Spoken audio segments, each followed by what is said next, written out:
everyone. If you are also troubled by the problem of overthinking, you feel that your mind is always racing and you can't stop it even if you want to. Trust me, today's video is for you and you should watch it entirely. This video will completely change you. In today's video, I'm going to tell you about a very interesting book. This book has personally helped me to fight against overthinking. I'm going to tell you something amazing about the book. Don't believe everything you think. Before that, if you have not subscribed my channel Quantum Gyaan and clicked on the bell icon, then please do so now for another life transforming book summaries. Now let's get started. Modern Japanese warriors, the samurai, were very famous and fierce, and they earned a great reputation. Why? Because they were indeed very dangerous.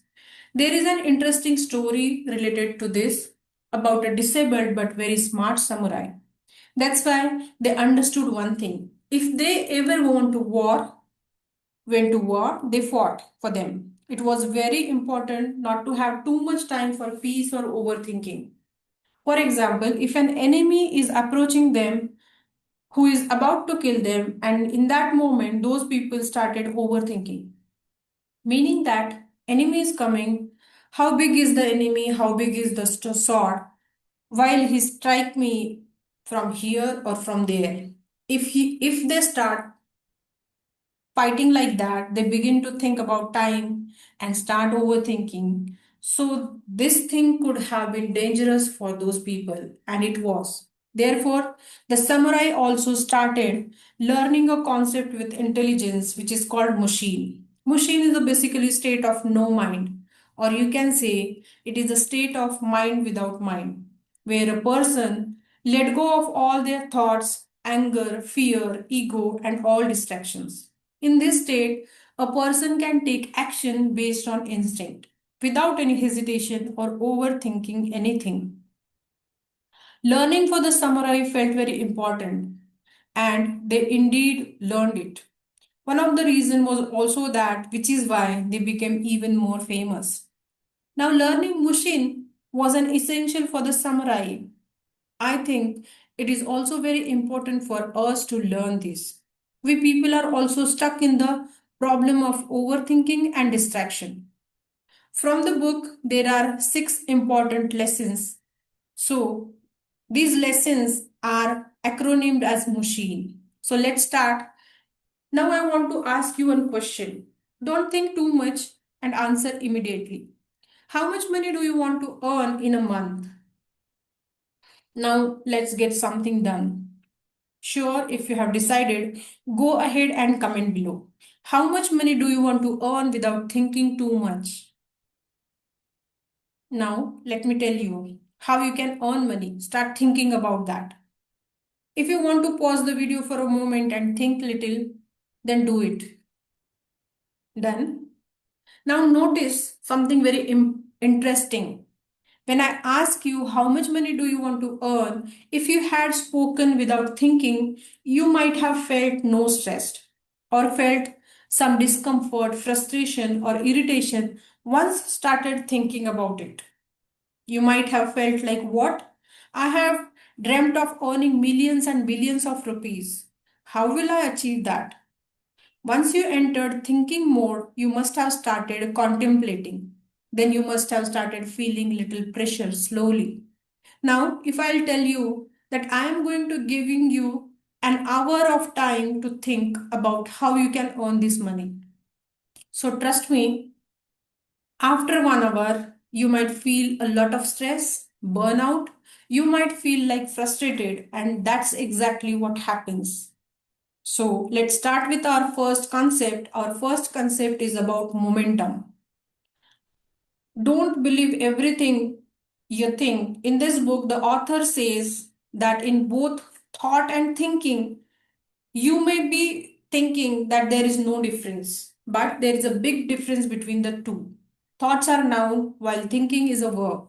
In thinking, there is a momentum, just like you might have learned in physics. For you, it can be both good or bad. For example, it might have happened many times. You woke up in the morning thinking you'll go to the gym, work on your goals, but instead of doing it, you started watching reels. And by watching reels, a lot of your time has been wasted. As the time came to go to the gym, your mind don't feel like going to the gym, which is why you became more lazy. When it was time to eat good food, you still don't feel like eating good food because it happened to you. You did not go to the gym. All right, you'll start from tomorrow. And just like that, you ended up in a negative momentum. While on the other hand, perhaps this thing has happened to you many times. Let's take it this way that you woke up in the morning, but you didn't feel like going to the gym. Then you thought, let's do one thing, go to the bathroom, and after that, let's pack the bag. Still not feeling like going to the gym. As soon as you started packing your bag, felt like let's get going. Let's go. You'll do a little bit. And then when you reach the gym to do a little bit, you ended up doing a fairly good workout. This is the power of momentum. Momentum has very significant impact on our life. The problem with momentum is that we tend to use negative things more often, especially in thinking. While this thinking itself is the root of all chaos, you'll understand this more clearly in the next point. Before that, let's look at the graph of thought versus thinking so that you understand why momentum in thinking is important for you. Concept number two, unbiased. Let's move on to U, which stands for unbiased. Imagine you went to a party and you are enjoying with your friends and family. Suddenly you get a call. This call is from your bank. The banker calls you and tells you that your account has been hacked, due to which someone has robbed a good amount of your money. You have been scammed. What is going to happen in such a situation? The party was awesome. You were really enjoying it. It will start to look dull. You won't feel like dancing. Your mind will start working. You will get into thinking. What's going to happen now? Will I get my money back or not? Who stole it? You become frustrated. The party is going on and the party is still the same. All the other people are still enjoying, but your world must have completely changed. Why? Because one thing has changed. Now you have moved from thought to thinking. There is a saying in Buddhism. They say that whenever a negative experience or event occurs in our life, this is just like two sharp arrows. They are coming towards us, one of which hits in the first go when a physical event occurs. Then the second arrow, that is an emotional arrow, which gives more problem than the first one and keeps troubling us for a longer time. But the good thing is that the second arrow is optional. It depends on us how long we let the second arrow affect us. Letting oneself suffer many times. Physical reality doesn't change people. When it comes to this event, what things do we start to think about? Those things change our life. The U in the machine stands for unbiased and it tells us this. We shouldn't go into thinking mode by catching the events because it's all also possible that the call that came, maybe it was a fraud, or it could be that after enjoying the party, the same thing can happen. Go and talk to the bank person and recover the money.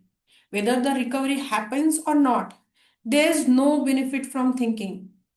Author says that every event that occurs, it is seen by every human being differently. Like for example, if you ask 100 people about money, 100 people will have different opinions and stories about money. It would not be exactly same for them. What meaning does money hold? What emotions do they have regarding money? So the different emotion and conversation of 100 people will bring out various meanings regarding money. Just like that, every person sees the world wearing different glasses, which brings different perception. And if you wear unbiased glasses, where you are like unbiased, whatever event happens with you, if you don't give meaning to that event, neither to positive nor to negative, your life can become better and you can reduce boring thinking. Now, how exactly to do that? Let's understand. The third concept is stillness. The S in the machine stands for stillness. Imagine that you are passing through a jungle. You are enjoying the jungle very much as you wander. Then you are continuing and suddenly a bit of mud starts to come to your feet. As you keep taking steps, this mud increases even more. And as you keep looking, you realize that now you are stuck in the mud. What will you do in such a situation now? Well, most of people will panic here first. They will start hitting their hands and feet. They will start trying to run away. But if you have seen Bear Grylls in childhood on Discovery, you must remember one thing. If you get stuck in the place like mud, the more you try to hit your hands and feet, the more chances there that you will go further inside. While if you want to come out of that, it's better to calm down. Give some time to yourself. Let Beyonce work and then gradually make your way out. Many times with humans, when any bad event happens, when anything bad happens, they start thinking too much. Then people watch motivational videos. Many people says think positive, think positive. You must have noticed it. In such a situation, thinking positively becomes quite difficult. So what do we do at that time? That's why author says at that time don't think positive. Instead, at that time you should follow the concept of stillness. Here you don't have to force yourself to think positively. In fact, you don't have to do anything. For example, if I bring dirty water in a bowl and give it to you, which has a lot of dirt in it, and tell you that now you have to clean it. If you start hitting yourself with your hands and feet to clean it, you start removing small dirt particles from the corners of the house repeatedly with your fingers. So instead of the water getting clean, you will start appearing dirty. You will become frustrated and perhaps not be able to clean the water at all. If you won't do anything, if you just give time to water, then the dirt itself will settle down. Whenever you encounter any negative situation, when there is a stressful situation, our natural instinct is fight or flight, meaning taking action to do something or the other. That's how it is. Let's like trying to clean muddy water with your hands, while we need only to come to a neutral state in that moment. After some time, our negative emotion itself will start to pass and we will begin to feel better. Usually, when people feel dirty, they try to kick and punch, try to do something or the other, watch some videos or do something. But it's just like trying to clean dirty water with your hands. Trust me, it's nearly impossible. It is better to give some time to yourself. It means you become like a robot who has no emotion inside and who don't feels anything. Now let's move on to the fourth concept. Fourth concept is harmony with happiness. H stands for harmony with happiness. There was a time when author used to question everything. Why is it like this? Why is it like that? At that time, he had a girlfriend called McKenna. He loved her, she loved her a lot. In the course of conversation, he asked McKenna, "Why do you love me?" His girlfriend thought for a moment and innocently replied, "I don't know." Afterwards, she asked author, "Why do you love me?" So the author began counting them one by one. "I really like your smile. Your heart is very pure. How do you love your family so much? You are so intelligent." And such other many things that author has listed. After 6 years of time, the author asked his girlfriend why she loved him. So she replied the same, I don't know, I just love you. At this time, the author became a little bothered. He thought, oh God, I have told her all the reasons why I love her, but she can't tell me a single one. Well, the author didn't dwell too much on it and started moving forward. A few months later, when he thought about this again, the author got the epiphany, and that changed his life significantly. When he asked himself why he loved his girlfriend, she is very good person because her smile is very nice and she helps other. What if tomorrow she doesn't help someone else? What will happen? What if she doesn't smile the way I like? Then what will happen if she explains everything? What if she doesn't do what I like? Will I still love her? Then he replied that these reasons were not actually reasons, rather, they were conditions he had set. He knew that even if these conditions were not met, he would still love her. And this is called unconditional love, which should often be in a relationship. Then he realized that his girlfriend couldn't make the list. So it was not a bad thing, but a good thing because she loved the author unconditionally. And perhaps that's why their relationship was going so well. Because reasons often change throughout the life, but love should not change. And this thing is very important key to happiness. Many times in life, we bring a lot of conditions that I will be happy when I earn 1 lakh rupees, 1 crore rupees, or when I do this, or when I do that. Like this, we often bring conditions into our lives. However, the stupidest thing is the conditions we are setting. We don't know how right these conditions are or how long they will last. Yes, even if start earning 1 lakh rupees tomorrow, it's not necessary that we will feel happiness from that 1 lakh rupees. So it's important that we live in our life with love and unconditional love. We should love others and we should love oneself. When we start laughing based on condition, we start smiling. So this restricts us. People like that often start feeling sad and depressed. It is better that you unconditionally live your life, do the best work, neither put too much pressure on yourself nor on the others. This thing will also help you in reducing overthinking. At this point, many people might have this question in mind. Does this mean that we should not keep goals in our life? We should not think about the big things? No. Author says there should be goals, but goals are of two types. One is inspirational goals and the other is desperation goals. So let's move on to our fifth concept. Fifth concept is inspirational goal. I stands for inspirational goals. Many times we watch a video on YouTube, we watch anything, and then our mind wants to earn crores. So I should also earn 1 crore.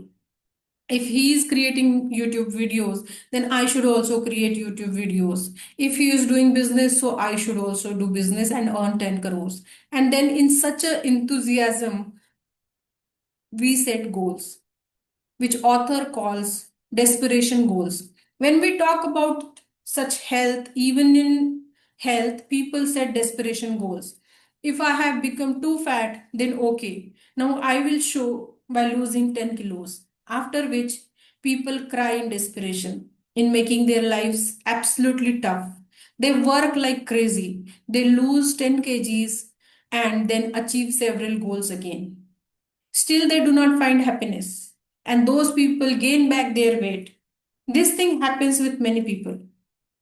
Author often suggests that you should set an inspirational goal for yourself. It means you should set goals to have 5 out of 6 days in a week. I want to go to the gym every day so that I can feel good. The most important factor of this series is its inspirational aspect, and it will tell you the difference between inspirational and desperation goals. If you have set any goals for yourself, as soon as you start thinking about the goal, you start feeling pain. Your heart starts feeling heavy. You start feeling stressed. It means now you have set goals of desperation. When you set inspirational goals, you feel light. You work while feeling good, not just for the results, rather, you focus on the actions and engage in them. And this is what you have to do. Imagine yourself. Many times there will be a boy who looks very good. Everything is perfect. He likes a girl and he loves her desperately and follows her around like desperate person. He begs her saying, "Please, please, please, I love you. I want to be with you." And he keeps showing complete desperation. He goes after her desperately. Do you think the boy will be liked by the girl? Even if she likes him, but still she might not like him because he is too desperate. No one likes desperation. So move away from desperation and head towards inspiration. Get inspired by the people. This simple difference will change your energy. It will change your feelings and also reduce overthinking. Concept number 6, never ending emotion. N stands for never ending emotions. Author says our emotions are like pendulum. On one side of the pendulum is your thoughts. As long as they keep coming to you, you will continue to feel good. On the other side of the pendulum is thinking. It will eventually swing to the other side. And when it swings to the other side, then you will get into thinking mode. Now, it is necessary to tell you that you may think that you will stop thinking, but this will not happen. Your pendulum is still there. It will keep swinging between thought and thinking. Your emotions will keep fluctuating from here to there because we are humans. So, we shouldn't be bothered by that.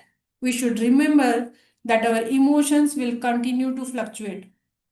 We just have to try.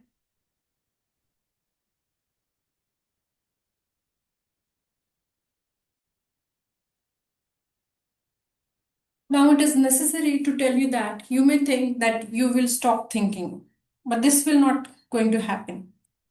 Your pendulum is still there. It will keep swinging between thought and thinking. Your emotions will keep fluctuating from here to there because we are human. So we shouldn't be bothered by that. And we should remember that our emotions will continue to fluctuate. We just have to try to stay as much as possible in thoughts apart from thinking. It should be good, it should be in good feelings and thoughts. Live in the happy feelings. This will decrease our overthinking and we will get more results in life. There is also a related story of great Houdini, a famous magician. If you lock him, throw him in the river, still he was able to escape from all sort of locks. He was expert in opening the locks. It was a saying that no lock can lock the Houdini. What happened one day, he was sent to a prison as a challenge from where he had to break the prison and come back. He had to exit basically by opening the lock. This time, Houdini went there in confidence. When he reached there, he realized that the string accidentally had misplaced somewhere with which he used to open the lock and the doors. And this jail door was a bit different. He had used some other techniques as well to break the lock. Despite trying hard and shaking the jail, the door was still not opening. After that, he started sweating profusely. He could break all the locks in less than an hour. Here, the 90 minutes passed away and he was unable to open the lock. He was getting frustrated. Now he started thinking now he will face a lot of disgrace, dishonor, and many other consequences. He was so stuck in his own thinking that it had taken over him. He felt like his life would be ruined because his reputation would be tarnished, and everyone will make fun of him. They will laugh at him, and then after doing that, when he went back to the door, he went near to the jail and pushed it, and suddenly the door gets open. The point was that the jail was not even locked. The jailer had forgotten to lock it, or what had happened, nobody knows. The door opened by itself. Now, the lesson to be learned from the story is that no matter how much of an expert you are, no matter how much you know, if you once lock up your mind, if you have given up in your mind that you cannot do something, then even if the door in front of you is open, you will still think it is closed and you can't do it. You won't be able to get past it. So stop locking up your mind and take charge of your life. Thank you so much. Thank you so much for watching till the end. Keep learning and keep growing.